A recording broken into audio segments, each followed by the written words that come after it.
মানে শিৱসাগৰত শেহতীয়াকৈ দেখা গৈছে যে এটা সংঘৰ্ষমূলক এটা সাম্প্ৰদায়িক বাতাবৰণ সৃষ্টি কৰিব খোজা হৈছে আৰু সেই গোটেই বাতাবৰণটো শিৱসাগৰৰ মানুহে বুজি উঠিছে যে সেইটো হিমন্ত বিশ্ব শৰ্মা চৰকাৰখনৰ পৃষ্ঠপোষকতাতে গঢ়ি উঠিছে।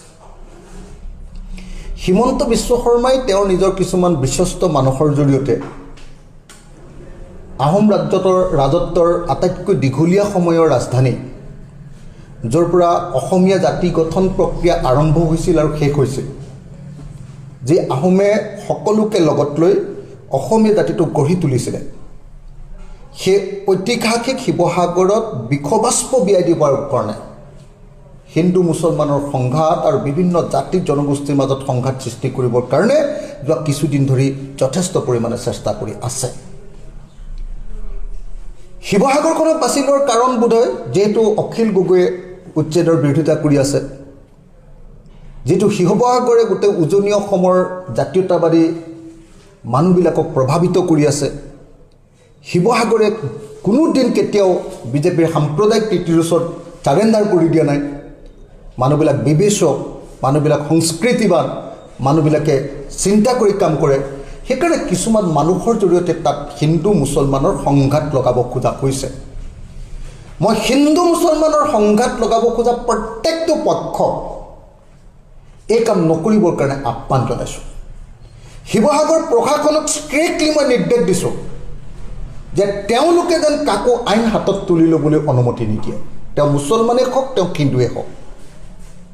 আৰু শিৱসাগৰ ৰাইজৰ প্ৰত্যেকজন নাগৰিকক মই আহ্বান জনাইছোঁ যে শিৱসাগৰ নাগৰিকসকলে তেখেতসকলৰ জাতীয় দায়িত্ব পালন কৰি আমাৰ ঐতিহাসিক সম্প্ৰীতিক সুৰক্ষিত কৰিবৰ কাৰণে ওলাই আহক।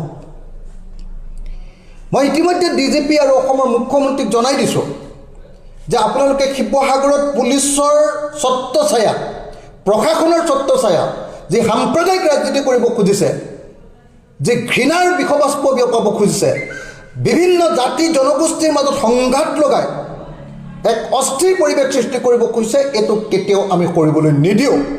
মই স্পষ্টভাৱে পুলিচ প্ৰশাসন, ৰাজনৈতিক প্ৰশাসন সকলোকে এই কথা স্পষ্টভাৱে জনাই দিছোঁ। আৰু সেইকাৰণে মই এই মুহূৰ্তত প্ৰত্যেকজন শিৱসাগৰীয়ান মানুহক, শিৱসাগৰৰ প্ৰত্যেকজন নাগৰিকক বিনম্ৰভাৱে প্ৰাৰ্থনা জনাইছোঁ, আপোনালোকে কেতিয়াও উত্তেজিত নহ'ব আৰু কোনো মানুহৰ সাম্প্ৰদায়িক কথাত আপোনালোকে কেতিয়াও উত্তেজিত নকৰিব। হিন্দু হওক, মুছলমান হওক, খ্ৰীষ্টিয়ান হওক, জৈন হওক, এই আটাইকেইটা জনগোষ্ঠী, আনকি শিখ জনগোষ্ঠীৰ মানুহো, শিখ সম্প্ৰদায়ৰ মানুহো আমাৰ তাত আছে। গতিকে কোনো পধ্যে যাতে এই জনগোষ্ঠী বা ধৰ্ম সম্প্ৰদায়বিলাকৰ মাজত সংঘাত হ'ব নোৱাৰে, তাৰ কাৰণে আমি প্ৰত্যেকজন শিৱসাগৰৰ সচেতন নাগৰিকে আমি চেষ্টা কৰিব লাগিব। সেইকাৰণে এই মুহূৰ্তত মই শিৱসাগৰত ঘটি থকা ঘটনাবিলাকক লৈ উদ্বেগ প্ৰকাশ কৰিছোঁ।